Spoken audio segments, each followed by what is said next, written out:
"We got married yesterday. Only special people were invited." That was the cold reply from my son-in-law when I asked about my own daughter's wedding.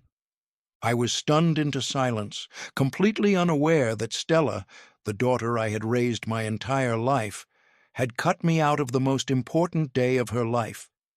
From the tearful phone calls begging for money, the fabricated illnesses, to the truth about the luxurious apartment they lived in, everything slowly unraveled a bitter betrayal. I remained silent, but in that silence I began to gather evidence, planning an ending that no one saw coming. You won't guess what happened when justice finally came knocking on my door. Before we continue, subscribe to the channel and let me know where you're listening from in the comments. My name is Martin, and I'm 62 years old. Every one of my mornings begins the same way, with the hiss and gurgle of the coffee maker, the bitter aroma rising in my small kitchen, and the low hum of the old furnace, a familiar old friend. I live alone in a modest suburban home, its roof tiles faded by the sun, its wooden fence worn down by wind and rain. My wife, Margaret, passed away when Stella, my daughter, was only 16. From that day on, I had to be both father and mother, her only anchor in the world. I often sit on the porch, coffee cup in hand, and look out at the small garden in the front yard. It's where I once taught Stella how to plant sunflowers, where she used to run wild in a short white dress, her shoes caked in mud. That memory always warms my heart, even though the house feels too big now, too quiet. On mornings like this, I often reflect on my life. 35 years working maintenance at the factory, my hands calloused and my back aching, all so Stella could have the chance at a decent education. I remember every tuition bill, every dollar I saved for her first car. I gave up so much, vacations, evenings with friends, even a chance at a promotion, just to make sure Stella never went without. And honestly, I never regretted a single moment of it. After Margaret died, Stella was the only reason I forced myself out of bed each morning. I used to think that as long as she was happy, I could endure anything. I take a sip of coffee, the bitterness spreading across my tongue. It's partly the coffee, partly the memories. I force a smile at the memory, never imagining that this particular morning would change everything. A knock sounds at the door, rapid and excited. I set my coffee cup down and open it. Standing before me is Mrs. Henderson, my longtime neighbor, her face flushed with excitement. She's the town gossip, the one who always knows the neighborhood news before anyone else. "Martin, dear," she pants, holding up her phone. "I had no idea Stella got married yesterday. My goodness, she's just beautiful." I blink. "Married?" I repeat the word like a man who's lost his mind. My heart feels like it's been squeezed in a vice. Blood rushes to my temples. Mrs. Henderson turns her screen toward me.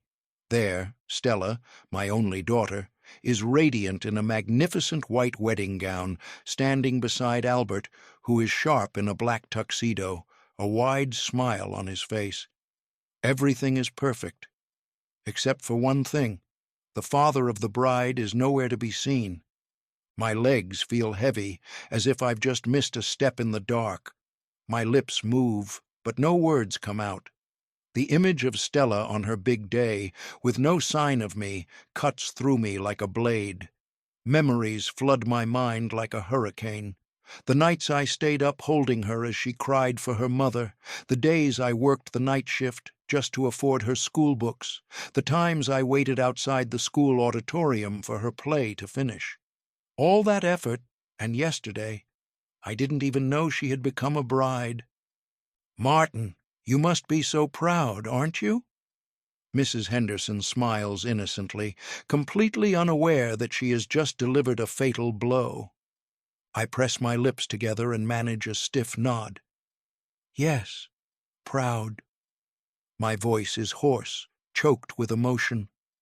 I step back, closing the door slowly, my back pressing against the cold wood. My entire body is trembling. Outside, Mrs. Henderson is still saying something, but I can't hear her. The frantic pounding of my own heart drowns everything else out. I grab my phone, my hands shaking so badly I misdial. I call Stella. It goes straight to voicemail. Once, twice, 3 times. No answer. Each long beep feels like a knife twisting in my heart. Where was she all day yesterday? Standing at the altar, beaming with joy, without a single thought for her lonely father in this suburban house. I hear her ringtone play, then cut off, leaving a vast emptiness in my chest. I switch to Albert's number. After a few rings, he picks up. "Oh, hey, Martin, what's up?" His voice is casual, as if I were just some telemarketer calling at a bad time. "What's up?" My voice cracks, the composure gone. "I just found out. You two got married yesterday. Not a word, not a single notice. I'm Stella's father." A pause, then a sigh, as if he's being bothered by some trivial matter. "Yeah, we got married yesterday. It was just a small thing. Only special people. We didn't want anyone to embarrass the family." Just one sentence. I heard every word clearly. Special people. Embarrass the family. The man who raised Stella for all those years, was considered an embarrassment. My ears are ringing. The kitchen seems to spin around me. I grip the edge of the table to keep from collapsing. Scenes flash through my mind. Taking her to her first day of school, teaching her how to drive, staying up all night to pay her tuition. A lifetime of sacrifice, now tossed aside like garbage. A father's entire life reduced to a joke for the sake of an image. "Albert," I say, my voice raspy. "I am her father." "Look, Martin, it's nothing personal. Stella just wanted it classy, you know. Her boss was there, my colleagues, people from the club. We needed a certain image quote. Image. That was the reason. I didn't fit the image he wanted. I look down at my own hands, at the calluses formed from 35 years of factory work, the cracks a reminder of every night shift I took so my daughter could have a better life. And now, these hands are considered too dirty, unworthy of shaking hands with their guests. Every drop of sweat I ever shed was just negated by a single word. Image. I don't remember how I hung up the phone. All I know is that when I look up, the kitchen has grown dark. I slump into a chair, my head bowed. A dry, bitter laugh escapes my throat, a sound mixed with tears. On my daughter's happiest day, I was nothing more than an inconvenience, and that was only the beginning of the nightmare. I lift my coffee cup to my lips, but the taste on my tongue is nothing compared to the sour ache in my heart. I think of Margaret, of Stella, and let out a long sigh, leaning my hands on the worn wooden table. Just as I settle into my chair, my phone buzzes. The screen glows in the dim room, displaying a single cold message. "Send me the rent money. Albert." No greeting, no pleasantries. He doesn't ask how I am, doesn't mention the fact that I was excluded from my own daughter's wedding. It's just a blunt command, so brazen that my blood begins to boil. I can feel the veins in my temples throbbing, ready to burst. With a scowl, my hands trembling, I type back, my fury in every letter. "What rent money?" He replies almost instantly, as if he were waiting, poised over his screen. "For the apartment. Due tomorrow. Send it to my account." I call him directly. After a few rings, his casual voice comes through. "Martin, what's the matter?" I clench my jaw. "Albert, who the hell do you think you are, ordering me around like that?" On the other end, he remains calm, his tone laced with a faint, mocking laugh. "Martin, you're an old man. You don't need to hoard that meager pension of yours. We're starting a new life, building a future. You should help. It's a father's duty." "I've helped enough," I roar, my hand shaking as it clutches the phone. "I sacrificed my whole life so Stella could have what she has today. But I never signed on to adopt a lazy, freeloading son-in-law who lives off other people's money." Albert lets out a dry chuckle, his voice dripping with arrogance. "Watch your words. Stella won't be happy to hear you insulting her husband. You should remember, Stella is my wife now. I control whether you ever see your daughter again." I'm stunned into silence for a few seconds. Had it really come to this? My son-in-law was using my own daughter as a bargaining chip, turning a father's love into a tool for extortion. "You?" I grit my teeth, forcing out each word. "You have no right." "Oh, I have every right," he replies, his calmness terrifying. "Because Stella chose me. And you? You're just a shadow from her past. You should learn your place." Then he hangs up, leaving a long dial tone that echoes in the heavy silence. I sit motionless, my knuckles white from my grip. Outside, the sun bathes the yard in a golden light, but inside me, a dark storm rages. I take a deep breath, knowing I can't let it end here. I need the truth. I need to hear it from Stella herself. That evening, with a trembling hand, I dial Stella's number. My heart pounds erratically. Each ring feels like a stab. After a few moments, her soft voice comes through. "Daddy?"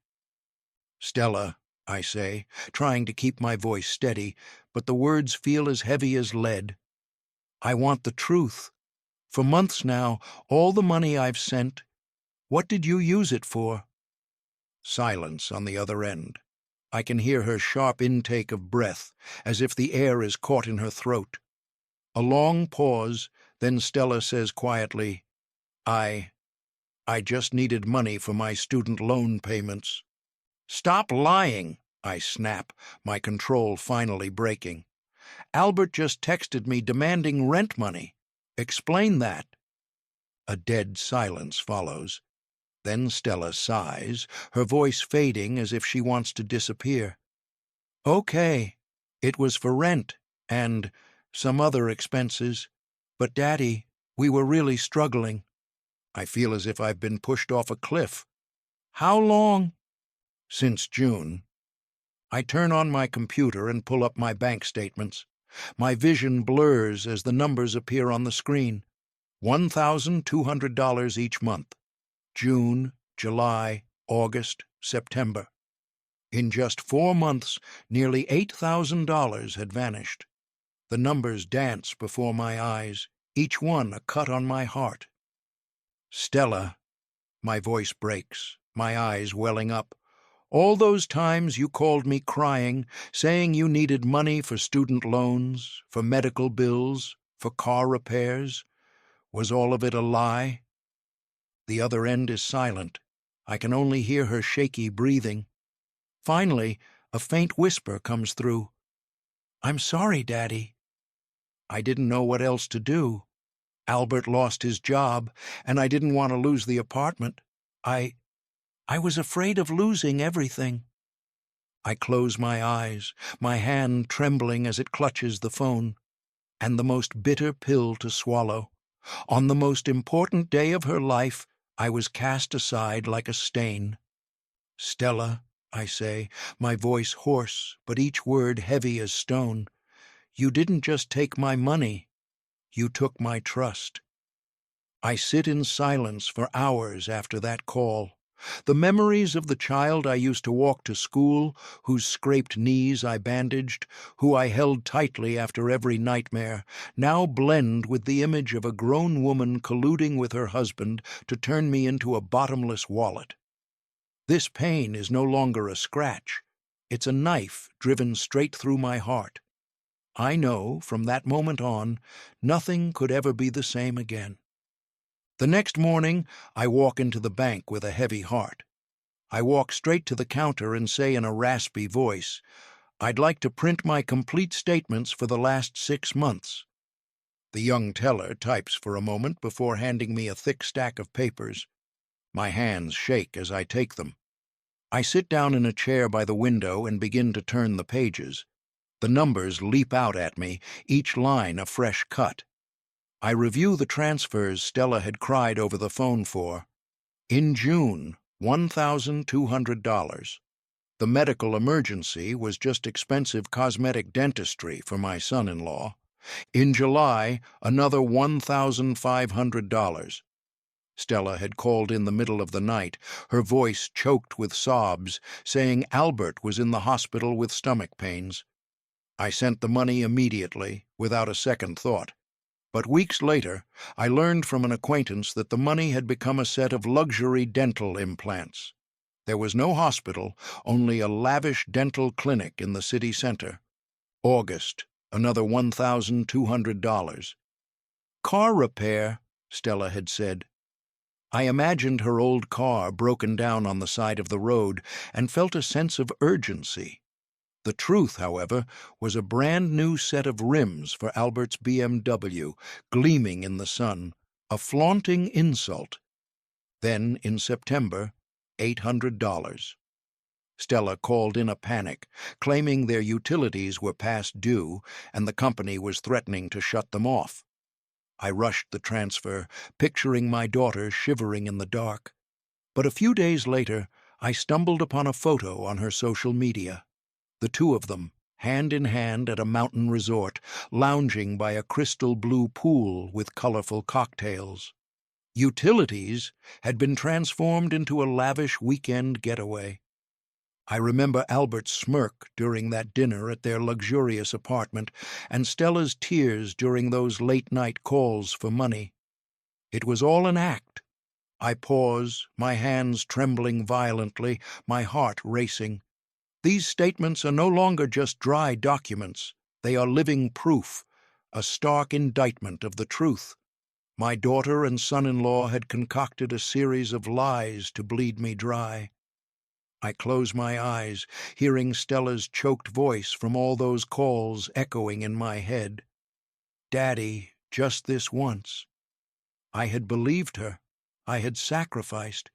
I had fooled myself into thinking I was helping her through a tough time, but now it's all painfully clear. I wasn't helping her. I was enabling her lies and their irresponsible, lavish lifestyle. I placed the statements on the table, my heart both numb and furious. It turns out I was never a trusted father, never a source of emotional support. I was just an ATM they intended to use until it was empty. And the most painful part of all, it was Stella, the daughter I once considered my reason for living, who had ruthlessly allowed me to be so blatantly deceived. That afternoon, while I was still poring over the damning bank statements, my phone rang. Albert's name flashed on the screen. I hesitate for a second, a lump forming in my throat, but I answer. His voice, familiar and laced with irritation, comes through. Martin, about the rent. Did you send it yet? I take a deep breath, feeling the small room spin. My voice is unsteady, but I force myself to be calm. No, Albert. I won't be sending another dime. The line goes silent for a few seconds. When he speaks again, his tone has shifted completely. The lazy condescension is gone. His voice is low and cold as steel. Are you kidding me? You can't just cut us off like that. Stella needs a place to live. We have a life to maintain. I said no, I repeat, my knuckles white as I grip the phone. He lets out a sharp, humorless laugh, a sound filled with coiled rage. You think you have a choice? You're just a retired old man in a decaying house. We are Stella's future. You owe your daughter, Martin. If you refuse, don't be surprised when Stella treats you like a stranger. A sharp pain shoots through my chest, as if someone is squeezing my heart. But for the first time in months, I stand firm, unswayed. If my daughter thinks a father's love is measured in money, I say, my voice low, then maybe she chose a different path a long time ago. I will not continue this. On the other end, Albert explodes, his threatening shout echoing through the speaker. You'll regret this. You'll see what it's like to be old and alone. Don't think Stella will come running back when you need her. You're digging your own grave, Martin. Then he hangs up, leaving a silence that feels like it's splitting my heart in two. I sit motionless, the phone slipping from my hand onto the table, my mind reeling. But deep inside, a small flame flickers to life. I had dared to say no. The next morning I drive out of my small town, following the wide, expansive road toward the city center. The address Stella once let slip appears on my GPS, and I just drive, a stone in the pit of my stomach. I turn slowly through the gates, my heart pounding, and before me rises a luxurious complex, a formidable security gate, a towering guardhouse, and guards in crisp uniforms. Inside, a high-rise building glitters in the morning sun. A prominent sign at the entrance reads, "The Grand Residences." The name alone tells you this is a place for people with money to burn. I sit frozen behind the wheel, my heart twisting in knots. A place like this? The rent must be at least a few $1,000s a month.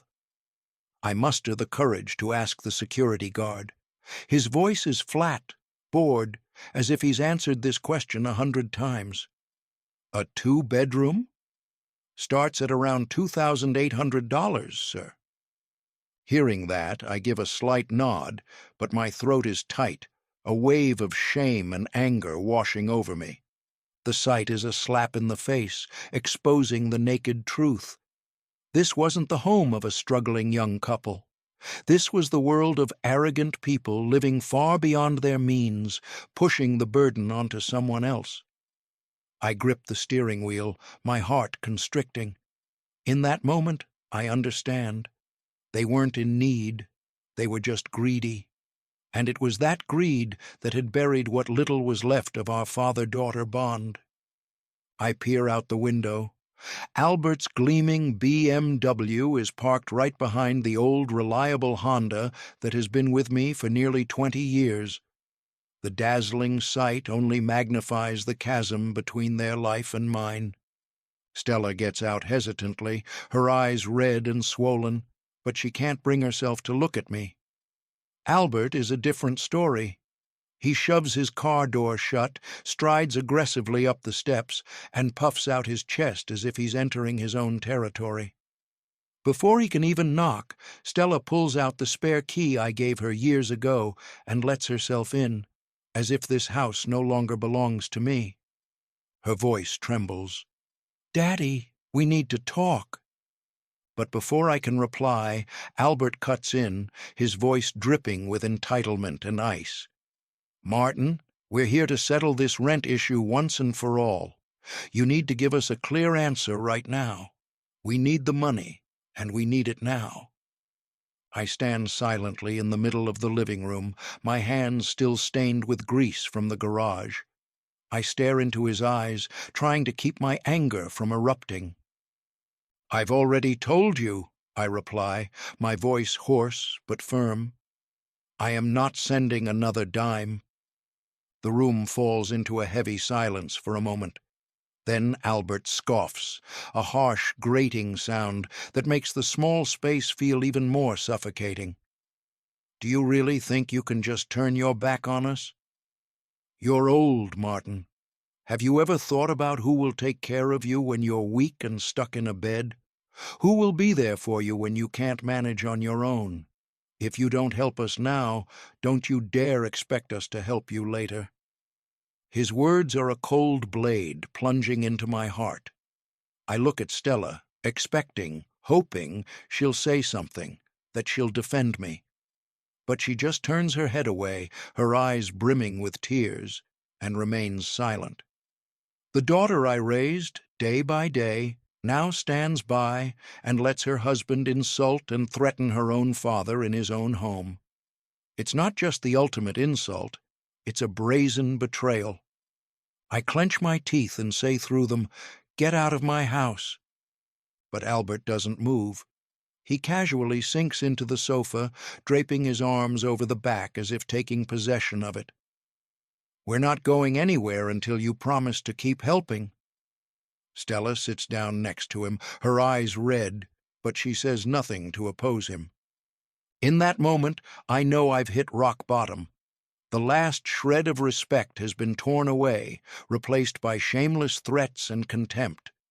In my daughter's eyes, I am no longer a father. I am a walking wallet, a mobile bank for them to exploit. That night, long after the house had fallen silent, I sit alone in the living room. They are all still there, hanging neatly on the wall, but to me, their meaning has changed. They've become like portraits from a past life, a life that had a family, that had love, not this present reality of betrayal and bitterness. Something inside me begins to shift. The despair is no longer so suffocating. In its place, a cold clarity begins to form, a quiet but steady resolve. I realize that if I continue to let this happen, I won't just lose more money. I'll lose my dignity, my last chance at peace. And I know one thing for sure. I cannot let that happen. I sit up straighter, my eyes fixed on the flickering lamplight. I see Albert's smug face on my sofa and Stella's silent complicity. The pain transforms into strength. I decide that tomorrow morning I will call a lawyer. I need advice, a concrete plan to protect what's left of my assets. I will rewrite my will. I will arrange everything so that Stella and Albert can't touch a single thing that belongs to me. Our father-daughter bond may be broken, but I still have the right to control my own destiny. And I swear, from this moment forward, I will not allow myself to be a victim ever again. My real fight has just begun. On Monday morning, I walk into the lawyer's office with heavy steps, but there's a new rhythm in my chest, a mix of anxiety and hope. The reception area is bright, the polished wood reflecting the soft light. The smell of fresh paper and the steady tapping of a keyboard fill the air. I feel like I've entered a parallel world, a place where everything has order, where rules and justice still exist. This is nothing like my quiet house, so full of bitter memories. This is where I will take back control. I sit down across from Mr. Jacobs, an older lawyer with silver hair, wire-rimmed glasses, and a sharp gaze that seems to see right through me. He doesn't interrupt as I begin my story. I recount every detail. The rushed money transfers, Stella's tear-filled phone calls, the humiliation in my own home as Albert hurled threats at me. I present the thick stack of bank statements, my phone with its saved text messages, and even the photos Stella and Albert posted online, cocktails in hand at a resort, just days after Stella had claimed they didn't have enough money to pay the electric bill. Mr. Jacobs listens in silence for a long time, then nods slowly. His voice is deep and decisive. "Mr. Martin, you did the right thing by coming here. Your retirement assets need to be protected immediately. Your old will must also be amended to prevent exploitation. We have a lot of work to do." Hearing those words, a strange strength rises within me. For the first time in months, I no longer feel alone. I am not just an old man being used by his daughter. I now have tools, the law, and an ally. We get to work immediately. I sign a document revoking the apartment cosign that Stella and Albert had pressured me into signing. I carefully read every clause of the new draft will. Stella would no longer be the sole beneficiary. Instead, a trust will be established to ensure my pension is absolutely protected. It feels like every stroke of my pen is another brick in a fortress I'm building to protect my final years. A powerful whisper echoes inside me. The game has changed. Now it's my turn. Returning home from the meeting, I maintain a calm expression, as if nothing has changed. To my neighbors, I am still quiet old Martin, watering his plants, raking leaves, and taking out the trash. But inside, a plan is in motion. I am no longer the passive man who trembles at the sound of a late-night phone call. I am the one setting the trap. When Stella calls, I still answer, my voice gentle, avoiding arguments. When Albert texts, I reply briefly, showing no signs of resistance. I even nod along, pretending to listen to their criticisms. But behind that silence, a machine is working steadily. I screenshot every text message, print out every wire transfer, and carefully note the date, time, and the excuse they gave. I cross-reference their pleas with the photos of their extravagant lifestyle they flaunt online, every trip, every new car accessory, every new outfit. Each small piece of evidence gradually forms a clear picture of their deceit. I gather it all, organizing and filing it into a thick folder. Every piece of paper, every text message becomes another brick in the trap I am silently building. When we talk, I no longer argue. I understand that rage only makes me weaker. Silence is now my sharpest weapon. I let them think I've softened, that I'm still weak. In reality, every piece of evidence I prepare will be the knife that cuts down the false reality they have built. By day, I live my normal life, a simple breakfast, coffee on the porch, a nod to my neighbors. By night, I sit for hours at my old wooden desk, the dim lamplight falling on a growing stack of papers. And then the inevitable happens. One afternoon, under a sky heavy with dark clouds, my front door rattles with a series of frantic, angry knocks. Before I can react, Stella and Albert burst in, their faces tense. Albert lunges forward, his voice a roar. "Enough games, Martin. We need the money now." I stand still, a hot cup of tea still in my hands, and look directly at him without flinching. The argument erupts like a storm. Albert's voice is a low growl, each word a blade. "You've lived a small life, Martin. Small house, small job, small man." He steps closer, his voice dripping with contempt, his eyes blazing. "Look at you. Alone. Retired. What do you have to show for your life?" Stella sits beside him, her eyes red and lips trembling, but she says nothing to defend her father. Her hand just clutches Albert's sleeve. My blood boils. An entire life of work and sacrifice for my daughter, and now I'm being trampled on by an unemployed freeloader. But this time I am not silent, and I do not bow my head. I reply, my voice firm, enunciating each word. Small, but honest. The room falls silent for a second, the air turning to ice. Stella looks away, unable to meet my gaze. Albert grinds his teeth, his hands clenched into fists, the veins on his forehead bulging. He roars, "Honesty doesn't pay the bills. Honesty doesn't buy a future." I allow myself a small, grim smile and reply calmly, "And lies don't build a family." Albert's face flushes a deep red, and he yells even louder, as if trying to drown out the truth I've just exposed. "We're building something bigger than you ever had. You just don't understand."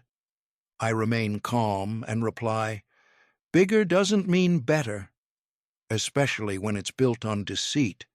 The tension in the room is so thick you could cut it with a knife."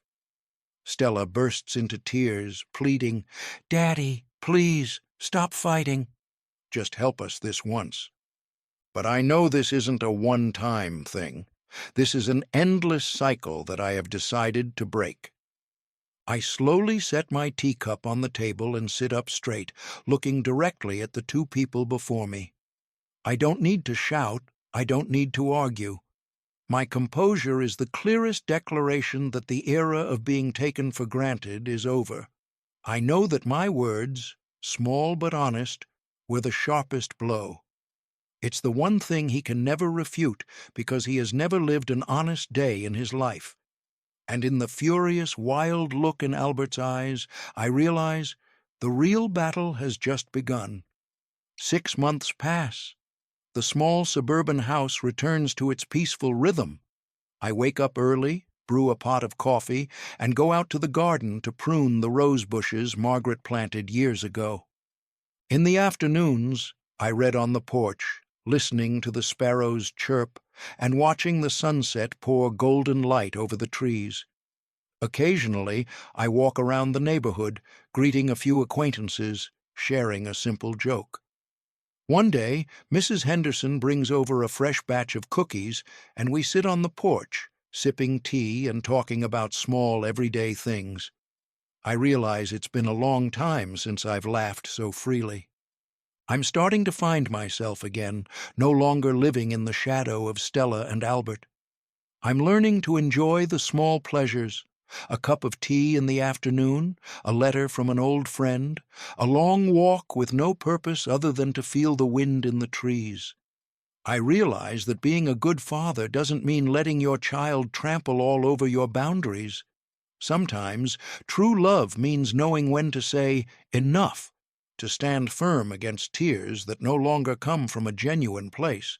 And every morning when I wake up, I feel freer, more confident. One morning in April, I'm busy mowing the lawn, the smell of fresh-cut grass in the air, when a knock sounds at the door. Strong, insistent, not the familiar rap of a neighbor. I wipe my hands on my pants and open the door to find a woman in plain clothes standing there. She is tall, with sharp but not unkind eyes, and introduces herself. Detective Sarah Chen, County Police Department. She holds out a badge, her expression a mix of professional gravity and a hint of sympathy, as if she is used to delivering bad news. "Are you Martin Holloway?" she asks. I nod, a sense of foreboding creeping into my gut. I feel my heart quicken, my hands clenching together without my noticing. Then she says, "I'm here to inform you about an investigation. Albert Morrison is being investigated in connection with multiple cases of intrafamilial financial fraud. Your name has appeared on a list of victims." Her words hit me like a thunderclap. I stand frozen for a few seconds as the past rushes back. The phone calls, the lies, the times I gritted my teeth and sent the money. Every detail is a shard of broken glass in my mind. But this time, I am no longer the naive, blindfolded father. I am a witness, a man clear-headed enough to understand that the truth was finally coming to light. I take a deep breath and look the detective straight in the eye. She must have seen the mix of pain and determination there. And for the first time in a very long time, I feel a glimmer of light inside me, the light of justice about to dawn. Detective Sarah Chen sits across from me, her voice calm but sharp. "Mr. Holloway, I have to tell you, Stella has claimed that she was coerced by Albert. She insists she was a victim of his manipulation." I sit silently for a moment, then let out a bitter laugh. A victim? I remember every text, every phone call, every one of Stella's fake tears. I remember her begging me to wire thousands for medical expenses, only for Albert to later show off his new veneers, or the time she asked for money for car repairs that turned into shiny new rims for his BMW. There were even times she texted me in the middle of the night, pleading that she was about to be evicted, that she needed money immediately to avoid sleeping on the street. I had sent it in a panic, never doubting her. Thinking back on it now, every plea was like another slash of a knife. I kept everything, the bank statements, the text messages, the transfer receipts. I had organized every document into a thick folder, each page a testament to her betrayal. It was all irrefutable proof. I raised my head, my voice hoarse and heavy with a bitter resolve. She wasn't a victim. She was an accomplice, and I can prove it. Sarah studies me for a long moment, then nods slowly, jotting something in her small notebook. A flicker of pity crosses her eyes, but her professional resolve doesn't waver. I feel my own eyes burn, but there are no tears left to cry. The tears have all dried up, leaving only determination behind. The determination of a man who has lost everything and has nothing left to hide. One bleak afternoon, Stella calls me, her voice trembling. "Daddy, please, can we meet? Just once." I hesitate, a sharp pain with every heartbeat, but I finally agree. Not to reconcile, but to face the truth head on. We meet at the park, where I used to take her to feed the ducks when she was little. The memory plays back like an old film, the image of her giggling as the ducks swarmed to peck breadcrumbs from her hands. Now she sits on a park bench, her eyes red and puffy, looking thin and frail, trembling like a lost child. "Daddy, I'm sorry," she chokes out as soon as she sees me. Her voice is shattered, broken, as if she has no control over it. "Albert, he made me do it. He said if I didn't listen, I would lose everything." I stay silent, watching her cry. Then I reply slowly, each word a deliberate cut. "Stella, stop lying. What could he have forced you to do? Could he force you to call me, crying and begging for money? Force you to make up stories about being sick, about tuition, about rent? Could he force you to have a wedding and not invite your own father?" Every question is like the crack of a whip. Stella hangs her head, her shoulders shaking violently, tears streaming down her face. I didn't want to lose him. I was afraid that if I didn't do what he said, he would leave me." I force the words out, my eyes locked on my daughter. "You lost your father long before you lost him. You turned me into an ATM, a cash machine that could cry instead of a father." Stella looks up, her face a mess of tears, her hand reaching out as if to grab mine. "I still love you. I got lost." I choke back a surge of pain and anger. "You love me? But you cut me out of the most important day of your life? You love me, but you lied to me for months? You love me, but you let me become a joke to Albert and his friends?" She lets out a sob, her eyes pleading for an escape. I shake my head, my voice slow but heavy. "Stella, you weren't forced. You made a choice, and that choice made it very clear who and what you value more. You traded your father to keep a liar by your side." My voice cracks, but remains firm, with no room left for pity. Stella wails, burying her face in her hands, but I sit perfectly still, unmoved. The park is quiet, save for the chirping of birds and the rustle of the wind. Stella cries until she is exhausted, but her tears no longer soften my heart. They only make the truth clearer. The daughter for whom I sacrificed my entire life had chosen deceit over family. And as I look at her, I know the distance between us can never be bridged. It is a chasm deeper than any ocean, wider than any sky. I take a deep breath, looking at Stella one last time, 1,000 thoughts swirling in my mind.